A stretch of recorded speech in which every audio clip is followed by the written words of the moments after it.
Hello students, welcome to my e-learning class. In my previous video on market behavior and cost analysis, unit 2 demand ಮೇಲೆ ಬೇಡಿಕೆಯ ಬಗ್ಗೆ ಏನು ವಿವರಣೆಯನ್ನು ಕೊಡ್ತಾ ಇದ್ದೆ. ಅಲ್ಲೇ ಲಾ of demand V studied. What is the law of demand? ಬೇಡಿಕೆಯ ನಿಯಮ ಅಂದರೆ ಏನು, ಅದು ಹೆಂಗೆ ಕೆಲಸ ಮಾಡ್ತೈತಿ, ಮತ್ತು ಬೆಲೆ ಮತ್ತು ಬೇಡಿಕೆ ನಡುವೆ ಇರತಕ್ಕಂತಹ ಸಂಬಂಧದ ಬಗ್ಗೆ ನಾವು ಸ್ಟಡಿ ಮಾಡಿದ್ವಿ. What is the relationship between price and quantity in law of demand? I explained you. And also I explained the assumption prevailing with the law of demand. ಅದ್ರ ಜೋಡಿ ಇರ್ತಕ್ಕಂತಹ ಅಜುಮ್ಷನ್ಸ್ ಏನದಾವ, all the things being equal ಅಂತೇಳಿ ಹೇಳ್ತೇವೆ. ಉಳಿದ ಚಲಕಗಳು ಸ್ಥಿರವಾಗಿದ್ದಾಗ ಬೇಡಿಕೆಯ ನಿಯಮ ಕೆಲಸ ಮಾಡ್ತತಿ ಅಂಥೇಳಿ ಹೇಳಿದ್ವಿ. ಯಾವ ಚಲಕಗಳ ಬಗ್ಗೆ ಮಾತಾಡಿದ್ವಿ ಅನ್ನೋದು ಹೇಳಿದ್ವಿ. Income, taste, price of related goods ಮತ್ತು ಕ್ಲೋಸ್ ಸಬ್ಸ್ಟಿಟ್ಯೂಟ್ ಇರಲಾರ್ದಾಗ ಮತ್ತು ಅವಾಗ ಪ್ರೆಸ್ಟೀಜ್ ವ್ಯಾಲ್ಯೂ, ಪ್ರತಿಷ್ಠೆ ಪ್ರಶ್ನೆ ಇರಲಾರ್ದಾಗ ಲಾ ಆಫ್ ಡಿಮಾಂಡ ವರ್ಕ್ ಮಾಡ್ತತಿ ಅಂತೇಳಿ ಹೇಳಿದ್ವಿ. In today's video let us know about the demand curve. Demand ಕರ್ವನ್ನು ನಾವು ಹೇಗೆ ತೆಗಿತೇವೆ, ಹೆಂಗೆ ಅದನ್ನು ಡ್ರಾ ಮಾಡ್ತೇವೆ ಅನ್ನೋದನ್ನು ನೋಡೋಣ ಅಂತ. So here I have one hypothetical individual demand schedule. ಒಂದು ಇಮ್ಯಾಜಿನರಿ ಬೇಡಿಕೆಯ ಅನುಸೂಚಿಯನ್ನು ಇಲ್ಲೇ ತಯಾರು ಮಾಡಿದ್ದೀನಿ. ಓಕೆ, ಬೇಡಿಕೆಯ ಅನುಸೂಚಿ ಅಂತಂದರೆ ಏನು ಹೇಳ್ತೇವೆ ನಾವಲ್ಲೇ? It is the list of price and quantity ಅಂತ ಹೇಳಿ ಹೇಳ್ತೇವೆ. ಓಕೆ, ಬೇಡಿಕೆ ಅನುಸೂಚಿ ಅಂದರೆ ಏನು? It is a list of price and quantity demanded ಅಂತ ಹೇಳಿ ಹೇಳ್ತೇವೆ. ಬೆಲೆ ಮತ್ತು ಬೇಡಿಕೆಯ ಒಂದು ಪಟ್ಟಿ ಅಂತ ಹೇಳಿ ಹೇಳಕತ್ತೇವೆ ನಾವು. ಓಕೆ, ಸೊ ಈ ಬೆಲೆ ಬೇಡಿಕೆ ಪಟ್ಟಿ ಒಳಗೆ, ಅನುಸೂಚಿ ಒಳಗೆ we have price and quantity demanded. Price ಮತ್ತು ಕ್ವಾಂಟಿಟಿ ಡಿಮಾಂಡೆಡ್ ಐತಲ್ಲೇ. ಸೊ ಯಾವಾಗ ಒಂದು ಕಮಾಡಿಟಿದು ಅಥವಾ ಕ್ವಾಂಟಿಟಿಯ ಬೆಲೆ 6 ರೂಪಾಯಿ ಐತಿ, ಅದರ ಮೇಲೆ ಇರ್ತಕ್ಕಂತಹ ಬೇಡಿಕೆ 0 ಇರ್ತೈತಿ. And the price is 6, that quantity demanded is 0, ನಿಲ್ಲಿರ್ತೈತದಲ್ಲೇ. ಓಕೆ, ಯಾಕಂದ್ರೆ ಕನ್ಸ್ಯೂಮರ್ಗೆ ಏನೈತಿ ಅಂತಂದ್ರೆ ಆ ಒಂದು ಬೆಲೆ ಹೆಚ್ಚು ಅನ್ನಿಸ್ತಿರ್ತೈತಿ. ಅದಕ್ಕೆ ಅವ ಖರೀದಿ ಮಾಡುವ ಒಂದು ಆಸಕ್ತಿಯನ್ನು ತೋರಿಸಂಗಿಲ್ಲ ಆಮೇಲೆ. ಓಕೆ, ಅದ ಕಮಾಡಿಟಿದ ಬೆಲೆ ಏನೈತಿ ಅಂತಂದ್ರೆ 5 ರೂಪಾಯಿಗೆ ಬಂತು ಅಂತಂದ್ರೆ ಕ್ವಾಂಟಿಟಿ ಡಿಮಾಂಡೆಡ್ ಇನ್ಕ್ರೀಸಸ್ ಟು 10. ನಿಲ್ದಿಂದ ಒಮ್ಮೆ ಎಷ್ಟಾಗ್ತದಲ್ಲೇ? ನಿಲ್ದಿಂದ ಎಷ್ಟಾಯ್ತು? 10 ಯೂನಿಟ್ಸಿಗೆ ಒಮ್ಮೆ ಜಂಪ್ ಆಗ್ತದಲ್ಲೇ. Okay, only change in the price of 1 rupee, 1 ರೂಪಾಯಿ ಅಷ್ಟ ವೇರಿಯೇಷನ್ ಆಗೈತಿ. ಆದ್ರೆ ಕ್ವಾಂಟಿಟಿ ಡಿಮಾಂಡೆಡ್ ಏನಾಗಿಬಿಡ್ತು? ಒಮ್ಮೆ 10 ಯೂನಿಟ್ಸಿಗೆ ಹೆಚ್ಚಾಗಿಬಿಡ್ತದಲ್ಲೇ. ಓಕೆ, ಸೊ ನೆಕ್ಸ್ಟ್ ಏನಾಯ್ತು? 5ದಿಂದ 4ಕ್ಕೆ ಇಳೀತು ರೇಟ್. 5ದಿಂದ 4ಕ್ಕೆ ಇಳೀತು.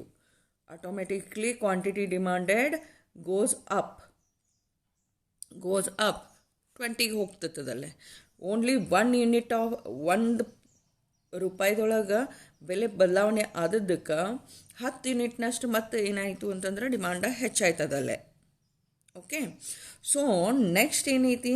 ಪ್ರೈಸ 3ಕ್ಕೆ ಹೆಚ್ಚಾಯಿತು. ಆ ಹೊತ್ತಿನಾಗ ಕ್ವಾಂಟಿಟಿ ಡಿಮಾಂಡೆಡ್ ಏನೈತಿ? 30 ಆಗ್ತೈತದಲ್ಲಿ. ಕ್ವಾಂಟಿಟಿ ಡಿಮಾಂಡೆಡ್ ಏನಾಗ್ತೈತಿ? 30 ಆಗ್ತೈತಿ. Further increase in the demand we are seeing here.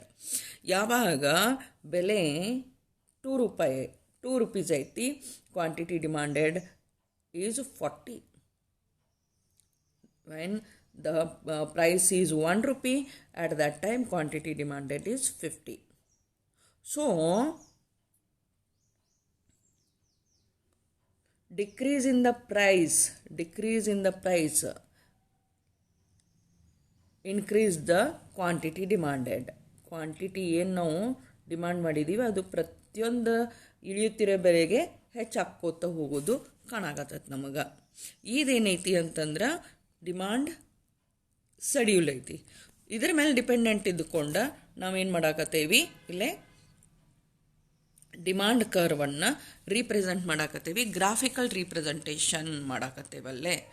To know the demand curve, demand ಕರ್ವನ್ನು ನೋಡಾಕ, ಬೇಡಿಕೆಯ ರೇಖೆಯನ್ನು ನೋಡಾಕ ಅದನ್ನು ಗ್ರಾಫಿಕಲಿ ರೀಪ್ರೆಸೆಂಟ್ ಮಾಡಿದ್ವಿ. ಓ ಎಕ್ಸ್ ಆ್ಯಕ್ಸಸ್ ಏನೈತಿ ಅಂತಂದ್ರೆ it shows for the quantity demanded ಅಂತ ಹೇಳಿ ಹೇಳ್ತೇವೆ, ಕ್ವಾಂಟಿಟಿ ಡಿಮಾಂಡೆಡ್.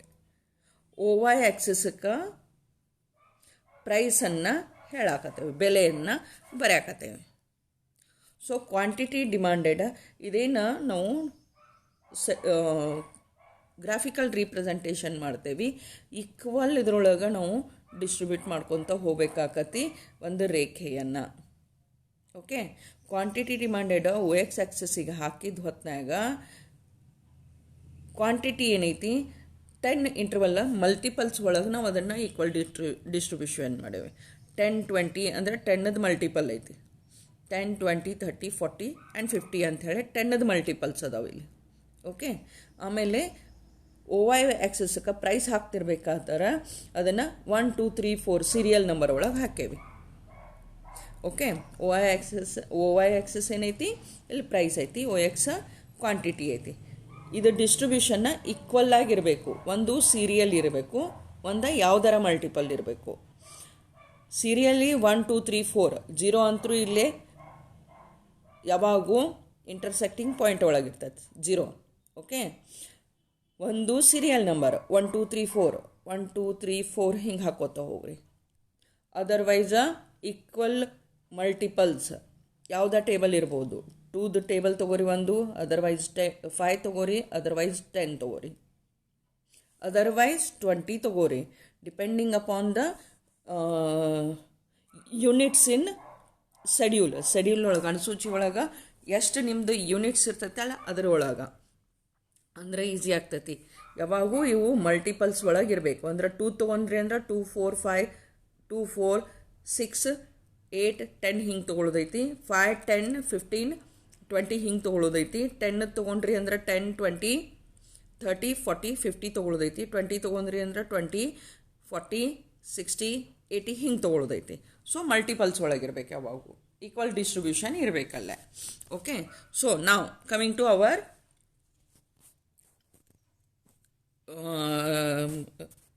Graphical representation. ಇಲ್ಲೇ depending upon our demand schedule, ನಮ್ದು ಪ್ರೈಸ್ ಏನೈತಿ ಸೀರಿಯಲ್ ನಂಬರ್ ಒಳಗೈತಿ, 1 2 3 4 5 ಒಳಗೈತಿ.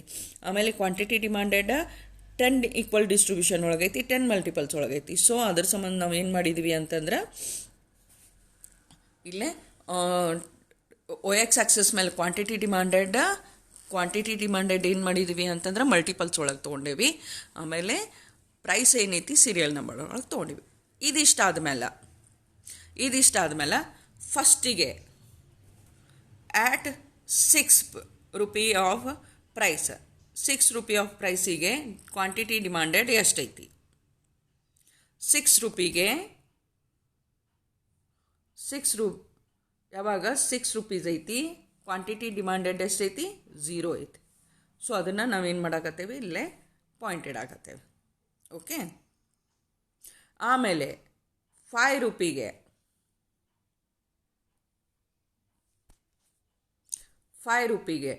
10 ಐತಿ. ಓಕೆ, ಸೊ ನೆಕ್ಸ್ಟ್ ಏನು ಮಾಡಾಕತ್ತೇವಿ, 5 ರೂಪಿಗೆ 10 ಐತಿ, ಇಲ್ಲಿ ರಿಪ್ರೆಸೆಂಟ್ ಮಾಡ್ತೇವೆ. 4 ರೂಪಿಗೆ 20 ಐತಿ, 3 ರೂಪಿಗೆ 30 ಐತಿ, 2 ರೂಪಿಗೆ 40 ಐತಿ, 1 ರೂಪಿಗೆ 50 ಐತಿ. ಸೊ 0 ಯಾವಾಗ ಐತಿ ಕ್ವಾಂಟಿಟಿ ಡಿಮಾಂಡೆಡ್? ಯಾವಾಗ 6 ರೂಪಾಯಿ ಐತಿ. ಓಕೆ, 6 ರೂಪಾಯಿ ಐತಿ. 5 ರೂಪಾಯಿ ಇದ್ದಾಗ 10 ಐತಿ, 4 ರೂಪಾಯಿ ಇದ್ದಾಗ 20 ಐತಿ, 3 ಇದ್ದಾಗ 30 ಐತಿ, 2 ಇದ್ದಾಗ 40 ಐತಿ, 1 ಇದ್ದಾಗ 50 ಐತಿ. So after this what we do, we are joining the dots. ಇದೇನು ಡಿಮಾಂಡ್ ಇದೈತಲ್ಲ ಅದನ್ನು ಜಾಯಿನ್ ಮಾಡಿಬಿಡ್ತೇವೆ. ಜಾಯಿನ್ ಮಾಡಿದ ಹೊತ್ನಾಗ ಡಿಮಾಂಡ್ ಕರ್ವ್ ಸಿಗ್ತದೆ ನಮಗೆ. ಡಿ ಅಂಥೇಳಿ ಹೇಳ್ತೇವೆ ನಾವು ಅದನ್ನು. ಏನು ಹೇಳ್ತೇವೆ? ಡಿ ಅಂಥೇಳಿ ಹೇಳ್ತೇವೆ, ವಿಚ್ ರಿಪ್ರೆಸೆಂಟ್ಸ್ ದ ಡಿಮಾಂಡ್ ಅಂಥೇಳಿ ಹೇಳ್ತೇವೆ. ಓಕೆ, ಈ ಒಂದು ಡಿಮಾಂಡ್ ಕರ್ವ ಏನು ತೋರ್ಸಾಕತ್ತೈತೆ ನಮಗಲ್ಲೇ? It is showing the sloping or downward direction from left to right.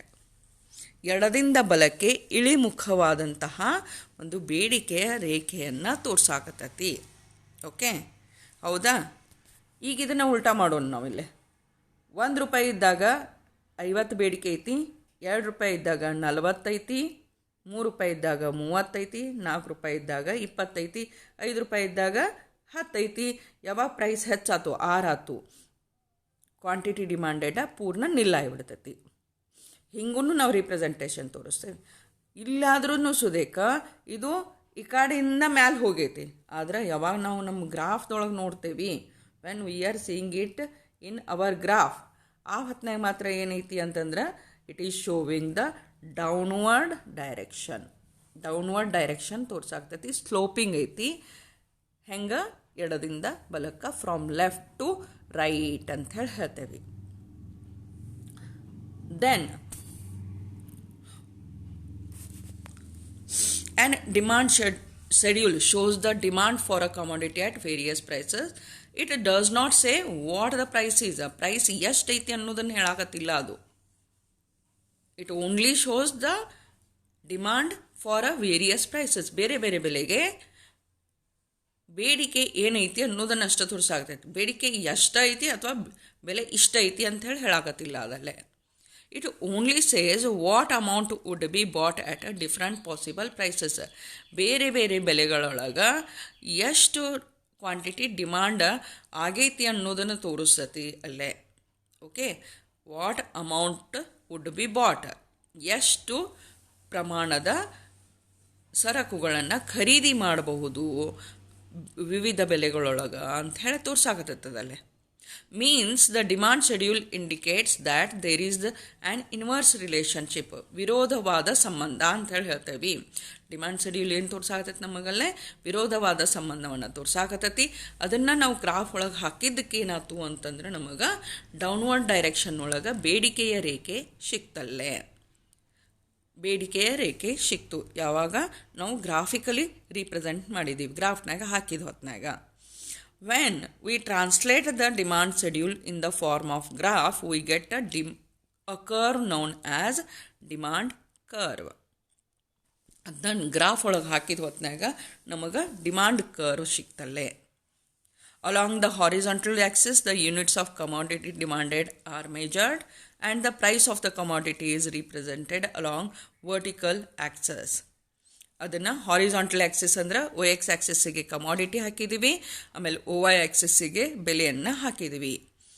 D ಏನೈತಿ? ಡಿಮಾಂಡ್ ಕರ್ವನ್ನು ತೋರ್ಸಾಕತ್ತೈತಿ, ಬೇಡಿಕೆಯ ರೇಖೆಯನ್ನು ತೋರ್ಸಾಕತ್ತೈತಿ.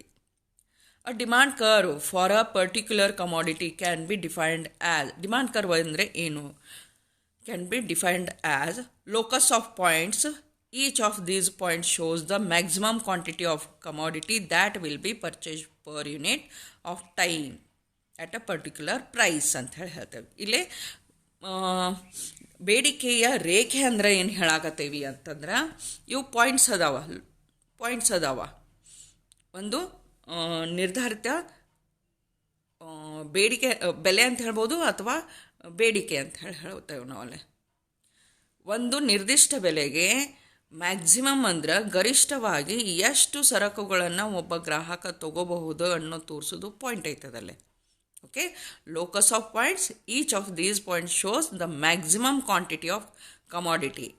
ಏನು ಹೇಳಾಕತ್ತೀವಿ? ಗರಿಷ್ಠ ಘಟಕಗಳನ್ನು that will be purchased per unit of time ಅಂತ ಹೇಳ್ತೇವೆ. ಆ ಒಂದು ನಿರ್ದಿಷ್ಟ ಕಾಲಾವಧಿಗೆ ನಿರ್ದಿಷ್ಟ ಬೆಲೆಗೆ ಖರೀದಿ ಮಾಡತಕ್ಕಂತಹ ಗರಿಷ್ಠ ಘಟಕಗಳು ಅಂತ ಹೇಳ್ತೇವೆ. ಮ್ಯಾಕ್ಸಿಮಮ್ ಕ್ವಾಂಟಿಟಿ ಅಂತ ಹೇಳಾಕತ್ತೇವೆ ನಾವಲ್ಲಿ. ಓಕೆ, ಆ ಪಾಯಿಂಟ್ಸ್ ಏನು ರಿಪ್ರೆಸೆಂಟ್ ಮಾಡಾಕತ್ತೈತಿ? ಒಂದು ಬೆಲೆಗೆ ಗರಿಷ್ಠ ಮಟ್ಟದೊಳಗೆ ಒಬ್ಬ ಗ್ರಾಹಕನ ಖರೀದಿಯನ್ನು ತೋರ್ಸಾಕತ್ತೈತಿ. It is showing at a particular price the quantity demanded by an individual. ಒಬ್ಬ ಗ್ರಾಹಕನಿಂದ ಅಥವಾ ಒಬ್ಬ ಅನುಭೋಗಿಯಿಂದ ಗರಿಷ್ಠ ಮಟ್ಟದ ಖರೀದಿಯನ್ನು ತೋರಿಸುತ್ತೆ ನಿರ್ದಿಷ್ಟ ಕಾಲಾವಧಿಗೆ ನಿರ್ದಿಷ್ಟ ಬೆಲೆಗೆ. Means the demand curve is the snapshot at the moment in time and represents some maximum quantity that would be purchased at alternative prices. ಒಂದು ಸ್ನ್ಯಾಪ್ಶಾಟ್ ಅಂದ್ರೆ ಒಂದು ಬ್ರೀಫ್ ವ್ಯೂ ಅಂತ ತೋರ್ಸಾಗತ್ತೈತಿ, ಒಂದು ಐಡಿಯಾ ಕೊಡಾಗತ್ತೈತಿ, ಒಂದು ಇದನ್ನು ಕೊಡಾಗತ್ತೈತಿ, ಮೆಜರ್ಮೆಂಟನ್ನು ಕೊಡಾಕತ್ತೈತಿ. ಒಂದು ನಿರ್ದಿಷ್ಟ ಕಾಲಾವಧಿಗೆ ಗರಿಷ್ಠ ಮಟ್ಟದ ಘಟಕಗಳನ್ನು ಹೇಗೆ ಖರೀದಿ ಮಾಡಬಹುದು ಬೇರೆ ಬೇರೆ ಬೆಲೆಗಳಲ್ಲಿ ಅಂತ ಹೇಳ್ತೇವೆ ನಾವು ಅಲ್ಲಿ. ಓಕೆ, ಆವಾಗ ನಮಗೆ ಡಿಮಾಂಡ್ ಕರ್ವ್ ಸಿಗತ್ತಾ ಅಂತ ಹೇಳ್ತೇವೆ ನಾವು ಅಲ್ಲೇ. ಓಕೆ, ಅದನ್ನು ಗ್ರಾಫಿಕಲಿ ನಾವು ತೋರಿಸಿದ್ವಿ ಅಂತಂದ್ರೆ ನಮಗೇನು ಸಿಗಾಕತ್ತಲ್ಲೇ ಡಿಮಾಂಡ್ ಕರ್ವ್ ಸಿಗಾಕತ್ತೈತಿ. ಯಾವಾಗ ಬೇರೆ ಬೇರೆ ಬೆಲೆಗಳಲ್ಲಿ at particular price at the unit of time maximum quantity ಅಂತ ಹೇಳಿ ಹೇಳ್ತೇವೆ ನಾವು. ಮ್ಯಾಕ್ಸಿಮಮ್ ಕ್ವಾಂಟಿಟಿ ನಮಗೆ ಖರೀದಿ ಮಾಡಿದಾಗ. ಓಕೆ, ಸೊ ಮತ್ತು ನೆಕ್ಸ್ಟ್ ಒಂದು ಕ್ವಶನ್ ಬರತ್ತೆ ನಮಗೀಗ. ಓಕೆ, ನೆಕ್ಸ್ಟ್ ಒಂದು ಕ್ವಶನ್ ಬರುತ್ತೆ, why does the law of demand operate? Law of demand ಯಾಕೆ ಆಪ್ರೇಟ್ ಆಗ್ತೈತಿ? The important reason is that there exist inverse relationship. ನಾವು ಮೇಲಿನ ಮೇಲೆ ಹೇಳ್ತಾ ಇರೋದು ವಿರುದ್ಧವಾದಂತಹ ಒಂದೇನು ಸಂಬಂಧ ಐತಲ್ಲ, ಅದೇನಾಗ್ತೈತಿ ಅಂತಂದ್ರೆ law of demand from left to right downward direction ಕೂಡ ಆಗತೈತಿ. ಬೇಡಿಕೆಯ ನಿಯಮವ ಯಾಕೆ ಕೆಲಸ ಮಾಡ್ತೈತಿ ಅನ್ನೋದಕ್ಕೆ ಅದು ಒಂದು ಕಾರಣ ಐತಿ. The relationship between quantity demanded and price of the commodity ಅದು ಇನ್ವರ್ಸ್ ಐತೆ ಅಂತ ಹೇಳ್ತೇವೆ. ವಿರುದ್ಧವಾದ ಒಂದು ಸಂಬಂಧ ಅಂತ ಹೇಳಿ ಹೇಳ್ತೇವೆ ನಾವಲ್ಲಿ. ಓಕೆ, ಅದು ವಿರುದ್ಧವಾದ ಸಂಬಂಧ ಹೆಂಗೈತಿ? I have explained it. ಹೆಂಗೆ ಐತಿ ಅನ್ನೋದಕ್ಕೆ ನಾವು ಎಕ್ಸ್ಪ್ಲನೇಷನ್ ಸಾಕಷ್ಟು ಕೊಟ್ಟೇನೆ ಅಲ್ಲೇ. ಹೆಂಗೆ ಬೆಲೆಗಳು ಇಳ್ಕೊತ ಹೋಗ್ತೈತಿ, ಹಂಗೆ ಕ್ವಾಂಟಿಟಿ ಡಿಮಾಂಡೆಡ್ ಹೆಚ್ಚಾಕೋತ ಹೋಗ್ತೈತಿ. ಹೆಂಗೆ ಬೆಲೆಗಳು ಹೆಚ್ಚಾಗ್ತಾವ, ಹಂಗೆ ಕ್ವಾಂಟಿಟಿ ಡಿಮಾಂಡೆಡ್ ಕಡಿಮೆ ಆಗ್ತೈತಿ ಅಂಥೇಳಿ. Behind the demand curve there is a principle of diminishing marginal utility ಅಂತ ಹೇಳಿ ಹೇಳ್ತೇವೆ. ಡಿಮಿನಿಷಿಂಗ್ ಮಾರ್ಜಿನಲ್ ಯುಟಿಲಿಟಿ ಅಂತ ಹೇಳಿ ಹೇಳ್ತೇವೆ ನಾವು ಅಲ್ಲಿ. ಇದೇನು ರೀಸನ್ ಏನೈತಿ ಲಾ ಆಫ್ ಡಿಮಾಂಡ್ ಆಪ್ರೇಟ್ ಆಗಕ್ಕೆ ಕಾರಣ ಏನು ಹೇಳಾಕತ್ತೇವೆ ನಾವಲ್ಲೇ? ಡಿಮಿನಿಷಿಂಗ್ ಮಾರ್ಜಿನಲ್ ಯುಟಿಲಿಟಿ, ಅಂಚಿನ ತುಷ್ಟಿಗುಣದ ನಿಯಮ ಅಂತ ಹೇಳಿ ಹೇಳ್ತೇವೆ ನಾವು ಅಲ್ಲಿ. ಏನು ಹೇಳಾಕತ್ತೇವಿ? ಅಂಚಿನ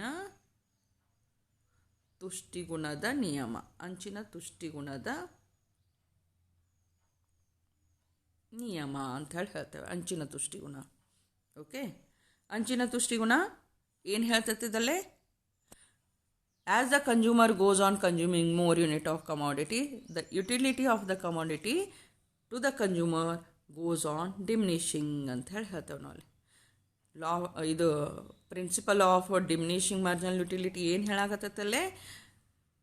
when consumer goes on consuming more units, ಅನುಭೋಗಿ ಹೆಚ್ಚಿನ ಘಟಕಗಳನ್ನು ಅನುಭೋಗ ಮಾಡಿದ್ನು ಅಂತಂದ್ರೆ ಆ ಹೊತ್ನ್ಯಾಗ ಆ ಕಮಾಡಿಟಿಗೆ, ಆ ಸರಕಿಗೆ ಅವನ ಒಂದು ತುಷ್ಟಿಗುಣ ಏನೈತಲ್ಲ, ತುಷ್ಟಿಗುಣ ಕಡಿಮೆ ಆಕೋಂತ ಹೋಗ್ತೈತಿ ಅಂತ ಹೇಳಿ ಹೇಳ್ತಾರಲ್ಲ.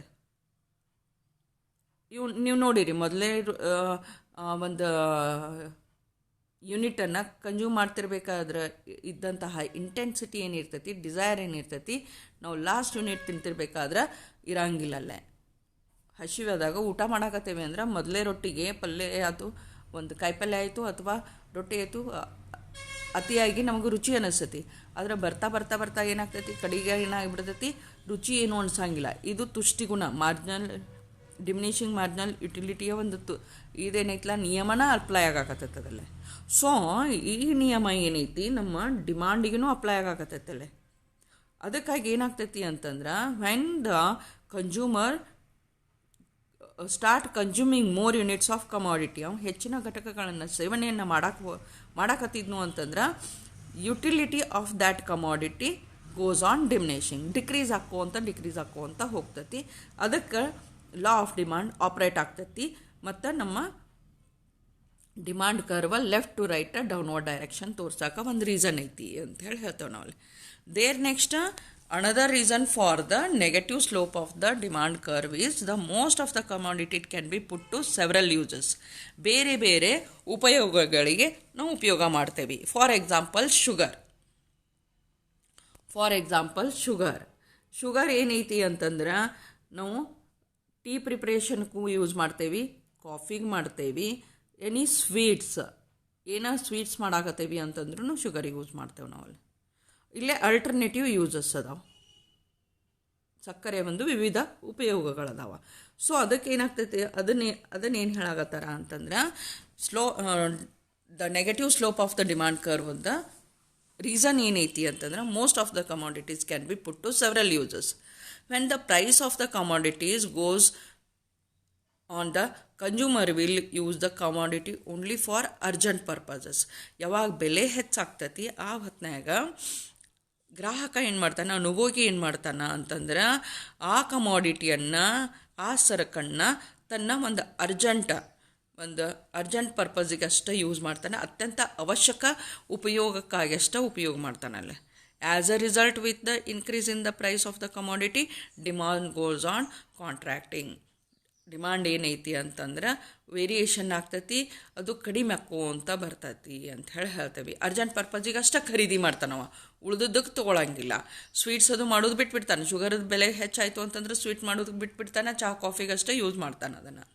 ಸೊ ಡಿಮಾಂಡ ಕಾಂಟ್ರಾಕ್ಟ್ ಆಗ್ತೈತಿ ಅಂತ ಹೇಳ್ತೇವೆ. On the other hand, when the price of the commodity fall, the consumer can conveniently use it even for less urgent purposes. ಯಾವಾಗ ಬೆಲೆ ಕಡಿಮೆ ಆಗ್ತೈತಿ ಆಟೋಮ್ಯಾಟಿಕ್ಲಿ ಏನು ಮಾಡ್ತಾನ ಅಂತಂದ್ರೆ ಲೆಸ್ ಅರ್ಜೆಂಟ್ ಪರ್ಪಸ್ಗೆ ಕೊಂಡ್ಸೋದಕ್ಕವ ಅದನ್ನು ಉಪಯೋಗ ಮಾಡಾಕತ್ತಾನ. ಆ ಹೊತ್ತಿನಾಗ ಹೆಚ್ಚಿನ ಒಂದು ಉಪಯೋಗವಾದ ಸಾಧ್ಯತೆಯನ್ನು ನಾವು ಅಲ್ಲಿ ನೋಡ್ತಾನಲ್ಲೇ. Therefore fall in price demand goes on extending.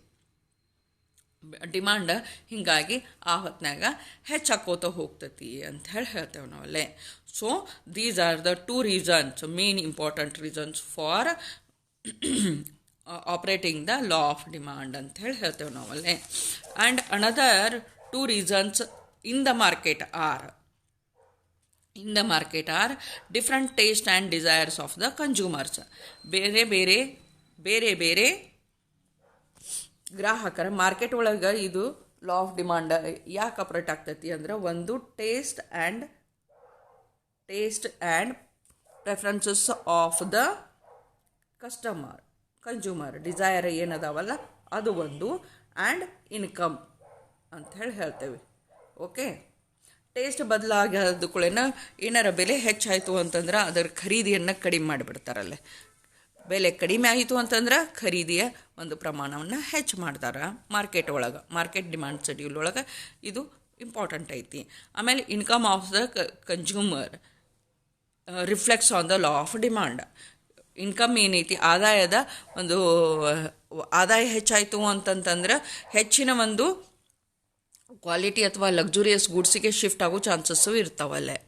ಹೀಗಾಗಿ ಏನಾಗ್ತೈತಿ, ಆದಾಯ ಕಡಿಮೆ ಆಯಿತು ಅಂತಂದ್ರೆ ಆಟೋಮೆಟಿಕ್ಲಿ ಬೇರೆ ಘಟಕಗಳ ಅಥವಾ ಕಡಿಮೆ ಬೆಲೆಯ ಘಟಕಗಳಿಗೆ ಅಥವಾ ಸರಕುಗಳಿಗೆ ಶಿಫ್ಟ್ ಆಗೋ ಚಾನ್ಸಸ್ ಇರೋದ್ರಿಂದ ಇನ್ಕಮ್ನು ಇಲ್ಲೇ ಲಾ ಆಫ್ ಡಿಮಾಂಡ್ ಆಪ್ರೇಟ್ ಆಗೋಕ್ಕೆ ಕಾರಣ ಆಗ್ತತಿ ಅಂತ ಹೇಳ್ತೇವೆ ನಾವಲ್ಲೇ. So here it was about the how to draw demand curve. Demand curve ಅಂದ್ರೆ ಏನು, ಆಮೇಲೆ ಹೌ ಇಟ್ ಆಪ್ರೇಟ್ಸ್, ಹೆಂಗೆ ಲಾ ಆಫ್ ಡಿಮಾಂಡ ಆಪ್ರೇಟ್ ಆಗ್ತತಿ ಅದನ್ನು ನಾವು ನೋಡಿದ್ದೀವಿ ಅಲ್ಲೇ. Okay, thank you for watching my video. Please like, share, subscribe for more videos on demand.